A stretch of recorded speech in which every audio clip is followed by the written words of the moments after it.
This is Glenda Smith, Vice President of Communications for the Society of Petroleum Engineer. I'm here at SPE's annual technical conference and exhibition in Calgary, Alberta on September 30th, 2019 with Dr. Roberto Aguilera. He's Professor of Petroleum Engineering and CNUC Chair in Tight Oil and Unconventional Gas Engineering at the University of Calgary.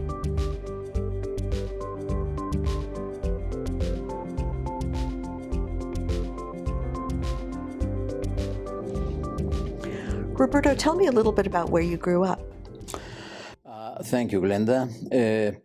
I was born in Villavicencio, Colombia, in September of 1945. My father was Carlos Aguilera, and he was a roughneck working for the oil company Exxon.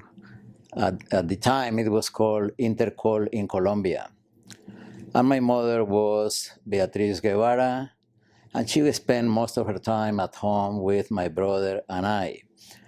The work of my father as a roughneck was cutting trail for geophysical crews of Exxon, and also cooking for those crews. So to do that, he would have to go to the rivers, the creeks, get water, bring the water to the camp, boil it, and prepare the food for these crews. He was really good. I tasted his food later on in life, and it was good. And he was so good that the American engineers and geophysicists, they would ask my father, "You have to come with us."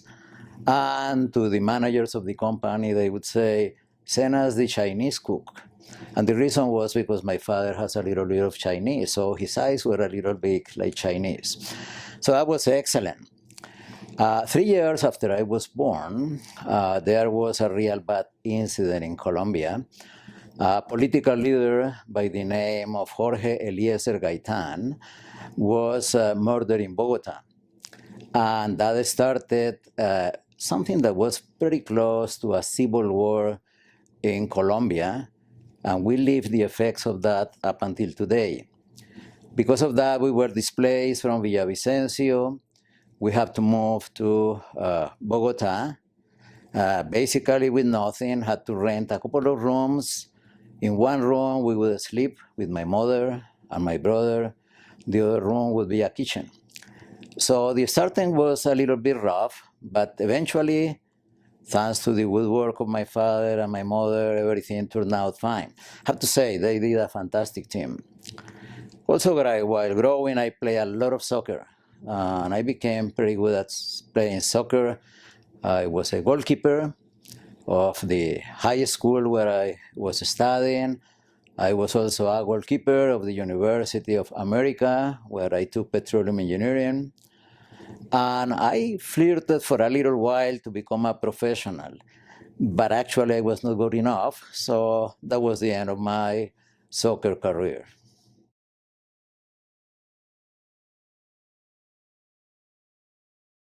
So who or what influenced you to become an engineer? Well, that's an interesting question. I have to say that it was my father. In one opportunity, my mother, my brother, and I went to visit him in one of the areas where he was working. And when I saw him, I was really impressed. I said, "This is what I want to do when I grow up." So my father told me, "You can do better than that. You can become a petroleum engineer. And then if you want to do even better than that, you have to learn English." And the reason he told me that was because he said, "I have witnessed the engineers that do well, and usually they are able to communicate with their managers, which at the time were all American. And the engineers that do not speak English, they struggle, and then they get sort of stuck."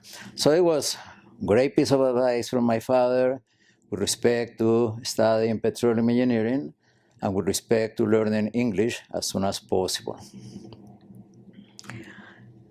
So while you were pursuing your engineering degree, which petroleum engineering was not common in Latin America at the time, were any of your professors particular mentors to help you along that path? Yes. I went to the University of America in Bogotá, And there were two main reasons for that. One was they had a very good petroleum engineering program. And the other reason is it was in Bogotá. Since we were living in Bogotá, it was less expensive to do it there rather than going to another city. There was a professor at the University of America by the name of Alonso Marin, who was my professor of reservoir engineering. And he was instrumental, really, in helping me through my studies and encouraging me to go to graduate school later in life. There is an interesting thing that happened at that time. The University of America requested the students to take one of two courses. It was either go and take martial arts or go and take theater. So I decided to take theater.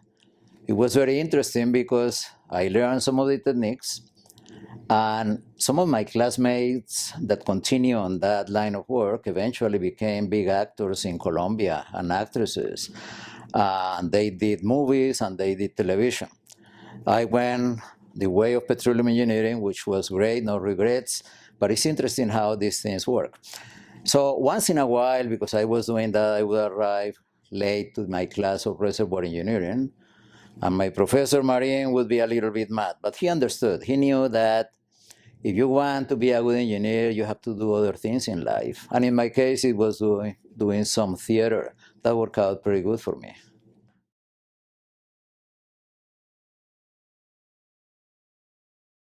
That's a great story.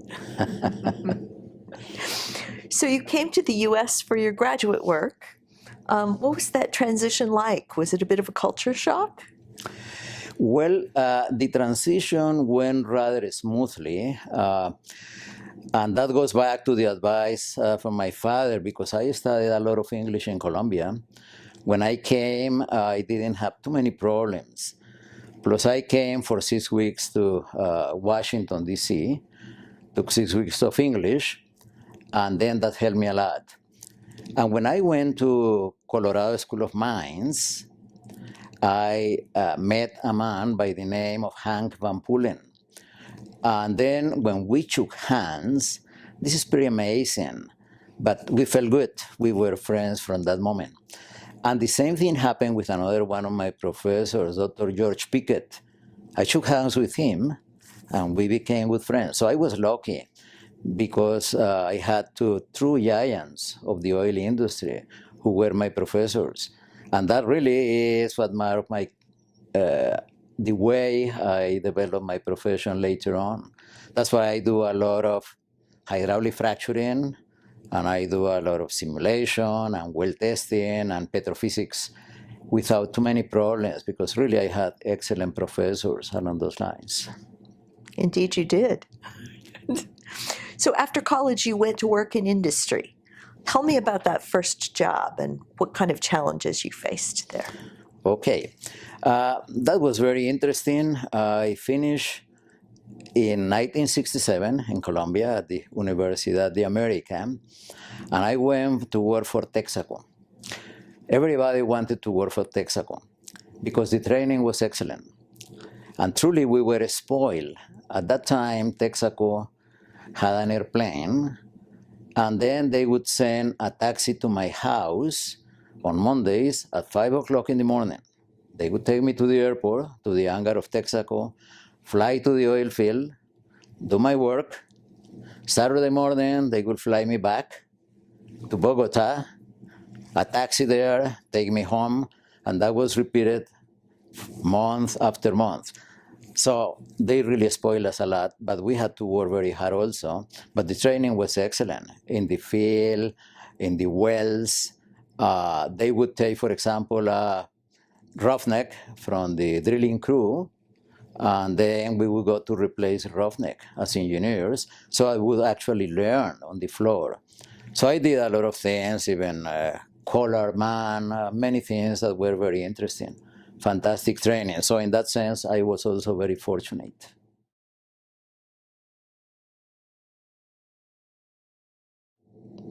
Yes, that would be great training. So what led you from industry to teaching? Well, when I started my company, then one of the activities that I did was teaching industry courses. Back in 1980, I wrote the first book in the world in petroleum engineering dealing with naturally fractured reservoirs. When I published that book, the publisher told me they printed 3,000 copies, and they were gone in about 2 weeks. So all of a sudden, I started receiving telegrams, telexes, things of that time from Indonesia, from China, from everywhere, asking me to go and teach some courses, talk about naturally fractured reservoirs. So I was very fortunate. For example, I went to China when they opened their doors. There were no buildings. Most of the men and women were dressing with the Mao Zedong style. Many bicycles in there, probably millions of bicycles, very few automobiles, so I saw that. And the interesting part is that I go many times to China, have been going throughout the year, so I have seen the progress of the Chinese. It keeps going, progressing, buildings, beautiful fashions, everything that you find in other places of the world. But at the beginning, it was not like that. So that was quite an interesting experience, yeah. So that, thanks to the book. Yeah. So teaching them was great, and that guided me then to eventually become a professor at the University of Calgary. Okay. What do you find most rewarding about being a professor? That's a great question, and really, I can give you a very easy answer. It is my students. By far, no contest, is the students. It gives me great pleasure training the students, seeing them mature, becoming good at what they do, and that's really great, seeing them going into the workforce. I've been very fortunate that my students, all of them are working, even in these hard times. But that's really the big pleasure. Other things at the university are good, but they don't come even close. It's just the students. How do you view your role in terms of helping to build the pipeline of qualified future employees for the industry? In my view, the key to success is being able to run calculations in the back of an envelope and also using sophisticated models. So the way I try to train my students is by telling them equations are important, laboratory are important, but it is critical that you connect with the real world. And sometimes in industry, we don't have the time to do the fancy simulation, the sophisticated study, and we might have to do decisions very quickly. So that's where this idea about back of the envelope calculations come into. So that's what I try to instill in my students, practical work so that they can be well received by industry. So you also teach graduate students in Russia. How did somebody from Colombia who was educated in the US and lives in Canada come to teach in Russia? Yeah, it's part of the same story that I was telling you about my traveling. And I have a couple of good friends, Dr. Raj Mehta and Dr. Gordon Moore, who had been in Russia. And then they talked to some of the professors in there about me. And then I received the invitation to go and present courses in petrophysics and in well testing. That was a great experience. And now some of those students are at the University of Calgary also doing some graduate work. So it's the way to go. If we want a beautiful world, peaceful world, we have to collaborate with each other, and then everything will be fine.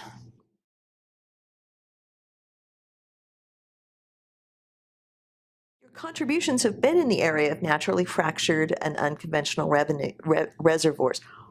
You wrote the first book. What drew you to those topics? Okay, I think it's a little bit of luck, accidental, and this goes back to the first one, Dr. H.K. Van Pullen. Van Pullen used to work for Marathon, and he resigned to start his own consulting business.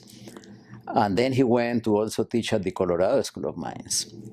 Once, as part of his consulting, he went to Iran. There are many naturally fractured reservoirs in Iran. And while he was there, he was asked questions.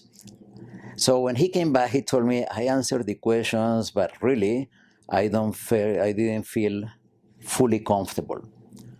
So he asked me to go to do a literature survey at the library.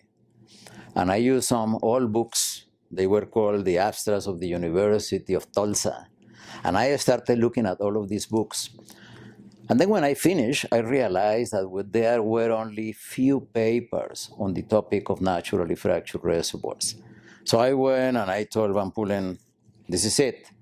He said, there is a beautiful topic to study, to do research for your PhD and so on, naturally fractured reservoirs. So I started working with that, and I liked the topic. And when I finished my thesis, finished my PhD, I continue working with naturally fractured reservoirs, which I do to this day. So it was sort of accidental. But then when I came to work in Quebec, I was invited because I had written these articles on naturally fractured reservoirs. And at the time, René Lévesque, who was the premier of Quebec, wanted to split from the rest of Canada. So he wanted to do an inventory of resources in the province. At the time, I was working in Argentina. I married in Argentina. My wife is from Argentina. My daughter is from Argentina. And then I received this telegram. So in this telegram, they said, well, you have written some articles. Would you be interested to work in Quebec? So I said, well, I will go and talk to you and so on. When I left for this particular interview, Buenos Aires, it was minus 40. No, it was plus 40. And when I arrived in Montreal, it was minus 40. So it was a change of 80 degrees. I moved then from Montreal to Quebec City, beautiful city. I fell in love with the city, had the interview. They made me an offer I couldn't resist. And then went back to Argentina, got a visa very quickly, and ended up working in Quebec with shales. At the time, the shales were being produced only in the Appalachian Basin. There was a company called Colombia that was producing a lot of us. So I became involved with shales as soon as I came to Canada. And then I realized shales and naturally fractured reservoirs, they go one-on-one. It's just that the scale of the fractures is different. So now, actually, right now, I'm finishing a paper that I will present at the LACPEC in Bogotá next year, which is called Naturally Fractured Reservoirs and their link to tight and shale reservoirs. Basically, I have put everything together, and I think that's going to be very useful. It does sound like linking those would make a lot of sense. Following up on something you said about the naturally fractured reservoirs in Iran, have you ever worked in Iran? Many times. I was invited to do consulting in Iran, sometimes for the Iranian company, sometimes for companies that were not Iranian but were doing some work in there. And then also there was an agreement between the University of Calgary and the Petroleum University of Technology in Iran. So as part of that agreement, then I would go sometimes to teach courses in Iran, in Tehran. That was a great experience. I was also in Iran doing some consulting in Awas at the time of the war between Iran and Iraq, long time ago. That was a great experience also, scary but very interesting experience.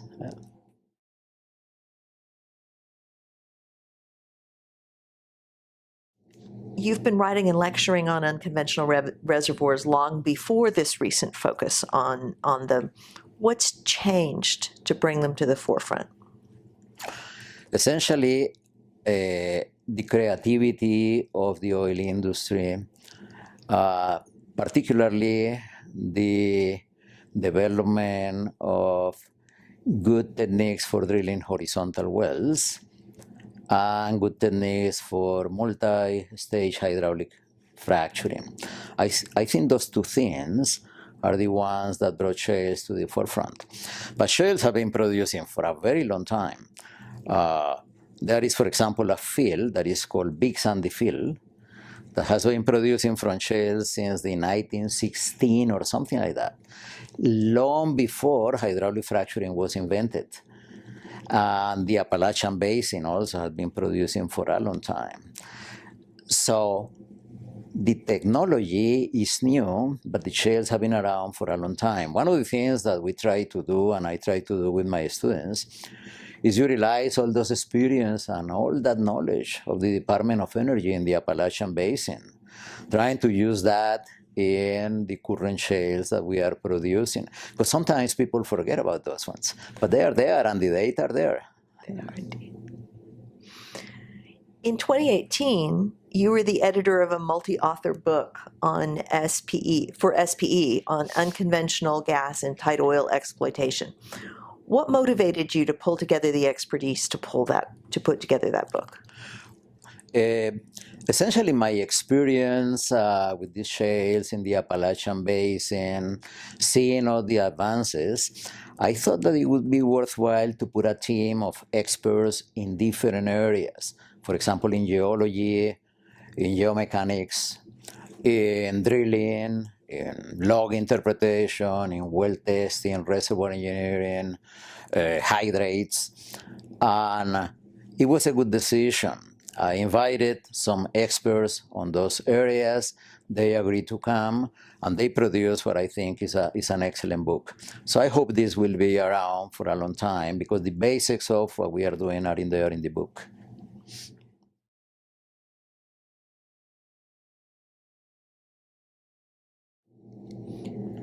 You're currently one of the executive editors of SPE Journal, and in the past, you served the same role for the Journal of Canadian Petroleum Technology. Talk a bit about the peer review process and what it means for academia and for the industry. That's a great question.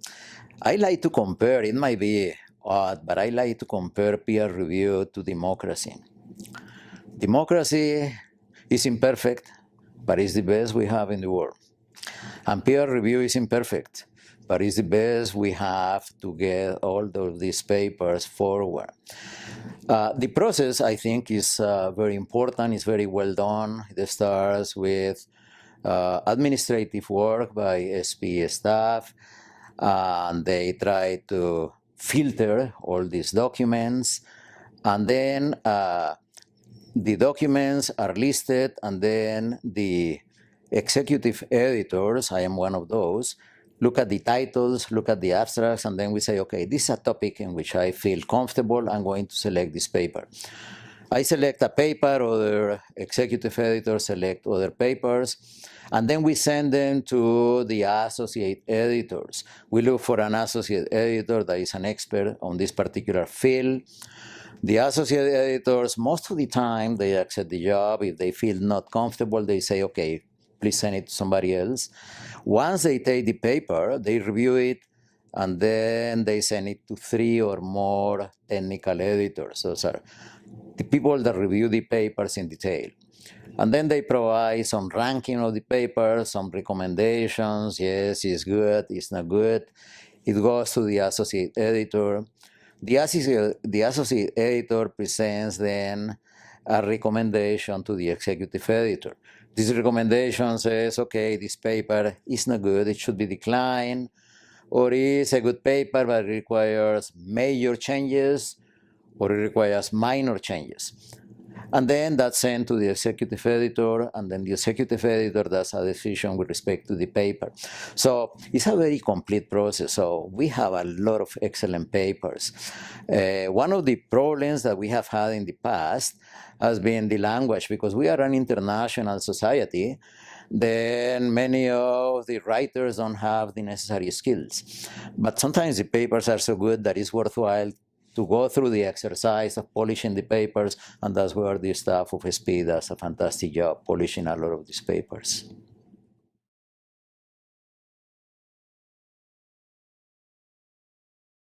Thank you. So, switching gears a little bit, what are some of the biggest technical challenges you've experienced during your career? I think the biggest challenge probably has to do with the fact that we are working with reservoirs that we cannot see. Because of that, we have to rely on direct and indirect sources of information.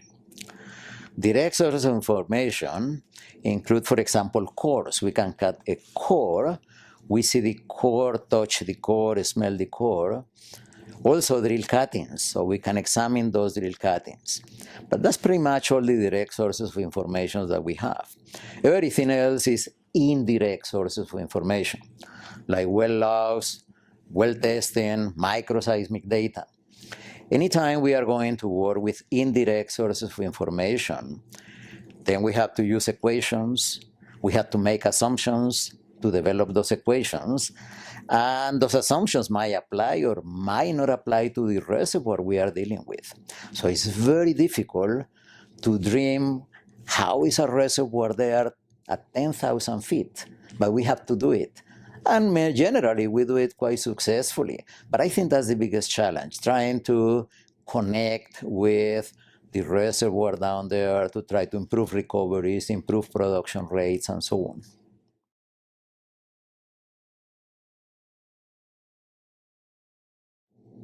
That's a great answer. So, in addition to teaching, you also have your consulting company. That means you've really worked across many different parts of our industry during your career, looking at things from many sides. What's different about those different perspectives, and what aspect of the industry do you find most rewarding? That is correct, and I think that goes back to these professors that I had that taught me about so many different things so well. Petrophysics, hydraulic fracturing, completions, reservoir engineering, simulation. So because I learned about all of these things, then when I went into consulting, I was able to tackle all of these problems and looking at these from different perspectives. So I don't specialize on one topic. I do many different things, but on a kind of reservoir, naturally fractured reservoirs and shale reservoirs. And that gives me a good perspective. So I go to any place around the world and I'm able to talk to the geophysicists, to the geologists, to the drilling engineer, reservoir engineer, in pretty clear terms. And that has helped a lot my consulting business. You have a son, also named Roberto, who's followed your footsteps into our industry and into teaching. So tell me a little bit about that and how you felt when he chose oil and gas as his profession. Okay. My son Roberto, middle initial F, was born in Quebec when we were living in Quebec. And he went to school at the University of Calgary. So he went to the Hoskane School of Business, got a degree, Bachelor of Commerce, worked with my company, Petroleum, for a little while. And then when he decided he wanted to do a master's and a PhD in energy economics, I recommended him to go to Colorado School of Mines, where I had been, because they had a great program on energy economics. So he went there. He did very well, met some great professors also, and then wrote a book called The Price of Oil with one of his professors. The book did extremely well. And one of the interesting things is that when the oil price was about $130 or $140, his work and the work of some of his professors indicated that the oil price was going to go down, that it was a bubble, that it was going to burst. And he was right. And then because of that, the book was very successful. It was acclaimed in financial circles. And because of that, then he ended up being a distinguished lecturer of the SPE. That was great for me. I felt really very proud when I saw that he had been selected to do that on a topic that is so difficult, because talking about the oil price is very difficult. It's very complex.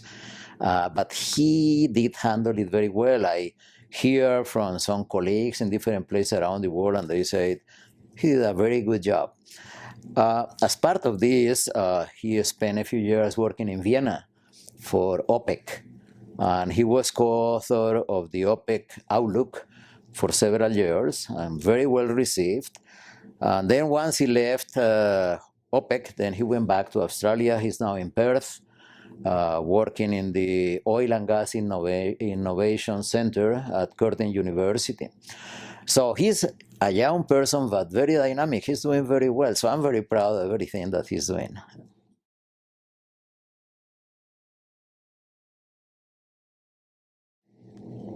So you were also a distinguished lecturer in 2000 and 2001. Tell me about your experience. Most DLs I know have some great stories. It's been one of my best experiences with SPE, really outstanding. I had the chance to go to several countries in North Africa, in Europe, South America, many cities in the United States. I think I made about 27 presentations. Something that was fun for me, actually going back for a second to my son, is that when I saw the list of cities, he went to 2 more cities than me, and I was excited about that. That's a great way to go. But in any case, the experience was fantastic. I remember getting some instructions from the SPE. Okay, take your slides. At that time, it was slides. And they told me, take transparencies for a normal projector. And that turned out to be a great recommendation.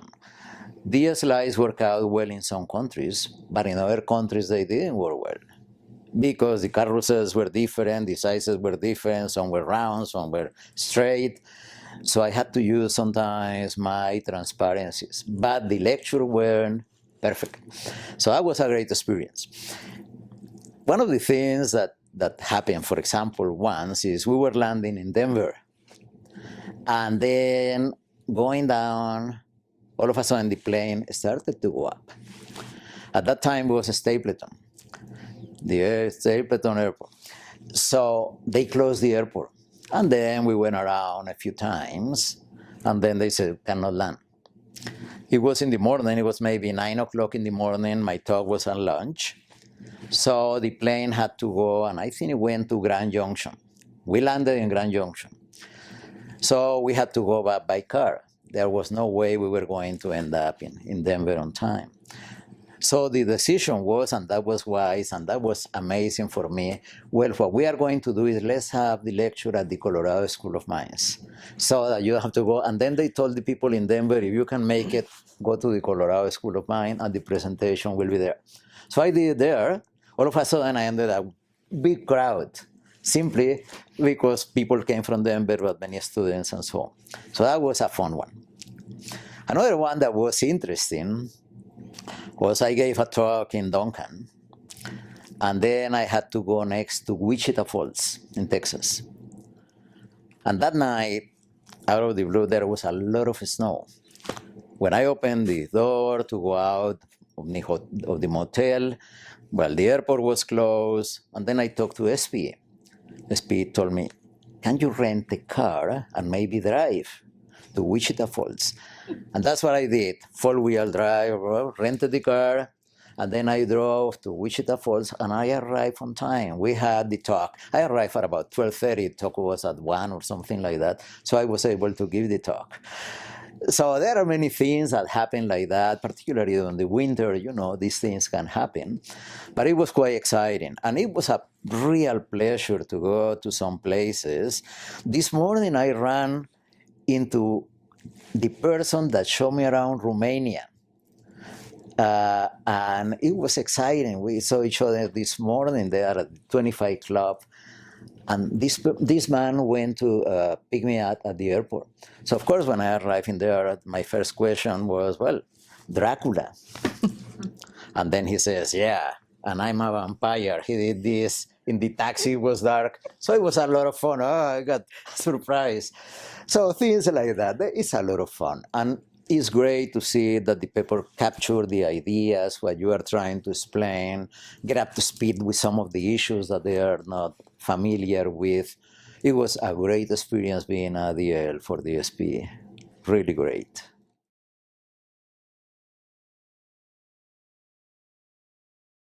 I've heard that from everyone I know who's been one. So tomorrow you're receiving the Distinguished Achievement Award for Petroleum Engineering faculty. So tell me a little bit about this and the other honors and awards you've received during your career. Glenda, this is very special because I'm not very good at looking for these things. So one day I got this email, and the email said, we want to propose you for this award. And then I said, well, thank you. And can you send us your resume? So I sent the resume and so on. So a few months later, I received this other email. You received the award. And then I look at the list of people that have received this award. And honestly, it really humbles me because it is pretty amazing receiving this award. So many excellent professors throughout the world, and getting this is very unique. It has to be very competitive because there are many good people in our industry. So getting it, fantastic. I'm very humbled for that. Another one that also was very important to me, being from Colombia, was I was given in 2015 the Innovation Award of the Colombian Society of Petroleum Engineers. And that was good because sometimes it's hard to be a prophet in your own land. But I got it. I'm very pleased with that. In Canada, I received an award. It's called Roger Butler Award because I wrote a paper. It was declared the best paper of one of those meetings of the Petroleum Society of Canada. So I have received a few, but there are some that really touch my heart. You know, Roger because of the name of Roger being in there. The Colombian one because I was born in Colombia. This one because it's outstanding, and then receiving it in Calgary is so special. So special. In front of all my Canadian colleagues and so on. Very special.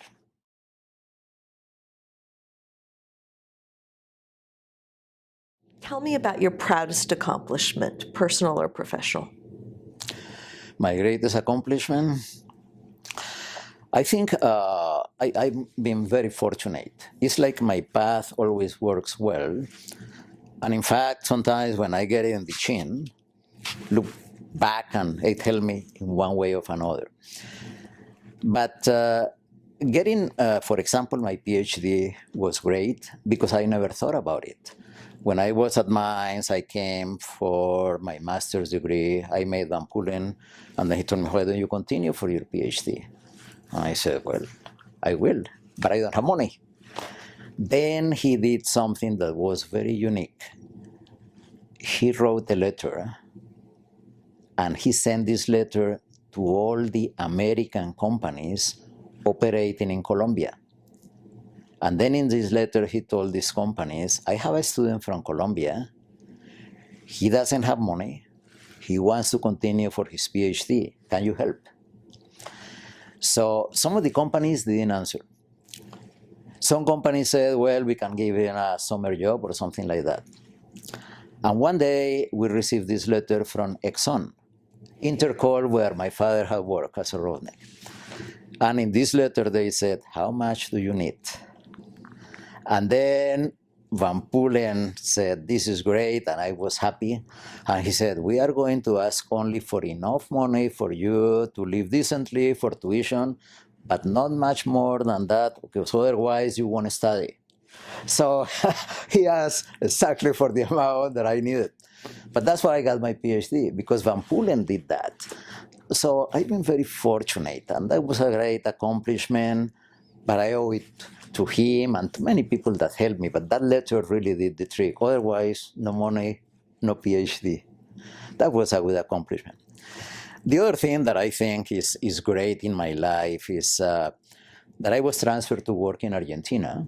I arrived in Mendoza, and then the lady who was in charge of human resources was pregnant, so she had to go on leave. So they hired this young woman that I met to do all my paperwork and so on a part-time basis. She's today my wife.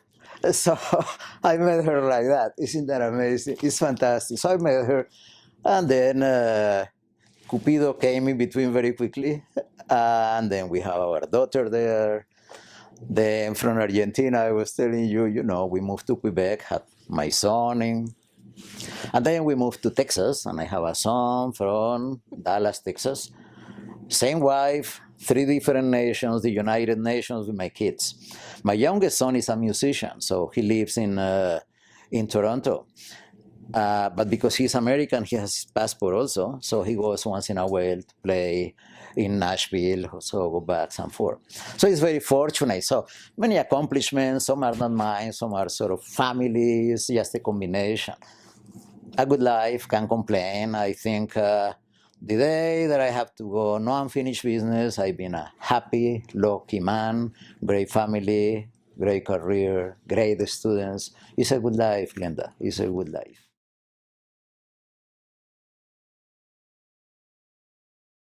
It is indeed. It is indeed. So you've been a member of SPE for a very long time. You still have a 4-digit SPE member number. Most of them are 7. And before the merger with SPE, you were also an active member in the Petroleum Society of Canada. How has membership benefited your career? It's been great. My number is 1461 for SPE. My students say they cannot believe it. So I told them, well, guys, I'm 74, so that's why SPE has been great for my career. When I came to Colorado School of Mines, one of my first activities was to become a member of SPE. And it has had great influence in my career in different ways. For example, when I started teaching courses around the world for industry, a lot of the things that you use in those courses was material that was published in SPE journals. And when I did my consulting work, and I still do my consulting work, many of my references, I would say most of my references are really SPE papers. So it's had great influence in everything that I have done in my professional life. And the Society of Canada, it was also great, and they also publish great papers, so those also helped me. So I've been fortunate in that respect also. I have been a member of 2 great societies. If you were to recommend SPE to a new graduate, what would you tell him or her about it? I would tell them, go become a member of SPE because it's a great society. And when you become a member, become an active member. Don't be a passive member. Try to write papers. Be a volunteer. It is true that whatever you put in society, you will get out, multiply many times more. It has happened to me. I think it happens to everybody. We help, and then the benefits that we get, that's much more, and we learn so much while doing all of these things that is really worthwhile. And I think the students listen to that, and they want to become members of SPE very quickly, early in their lives.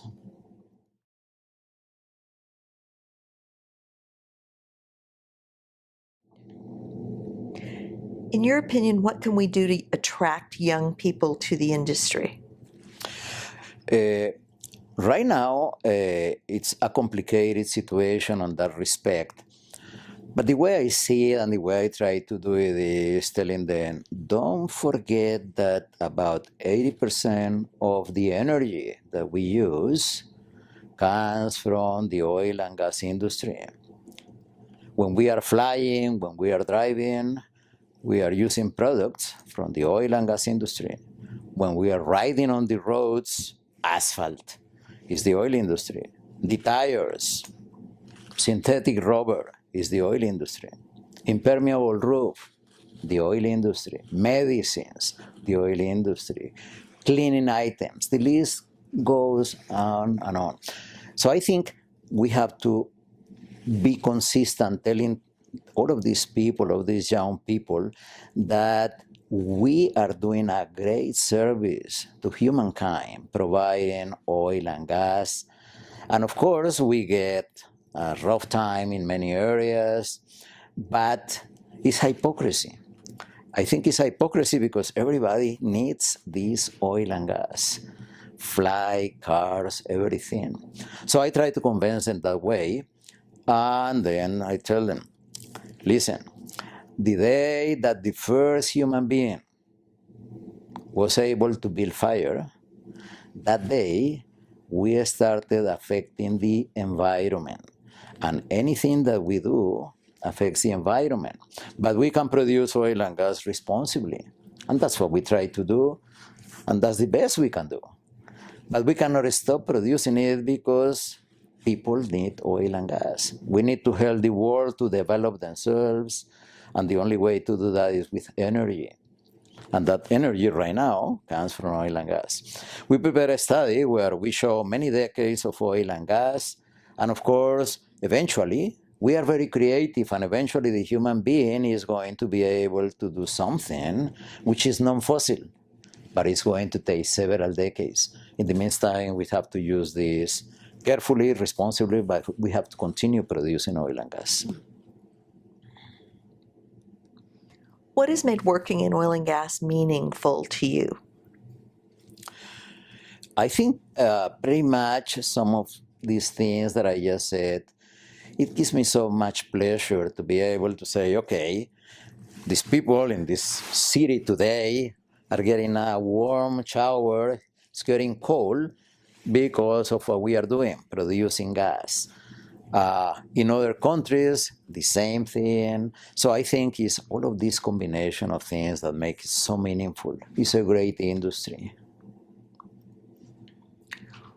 What advice would you have for today's young leaders in the engineering profession? I tell the young leaders, keep it up. You are good. Be proud of what you are doing because of the great service that you are providing. Make sure that you always keep up to date in your knowledge. It's very important not to fall behind, and that's something where the SPE is going to help you. All these meetings, all these conferences, they are going to help the students. And young leaders are very important. I think, honestly, by looking at my students, that we are in good hands for the future. Sometimes in the past I wondered about that, but once I went to the university, I saw all these young people, all these young leaders in companies and so on. I said, we are in good hands. We don't have any problems for the future. We are creative. We are in great shape with all these youngsters. Is there anything else you'd like to discuss? Got a good story in there somewhere we haven't shared?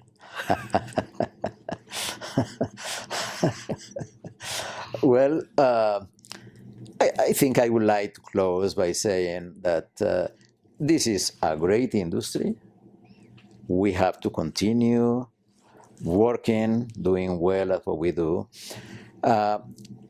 Always keep in mind that we have to do things well, but we have to do them economically.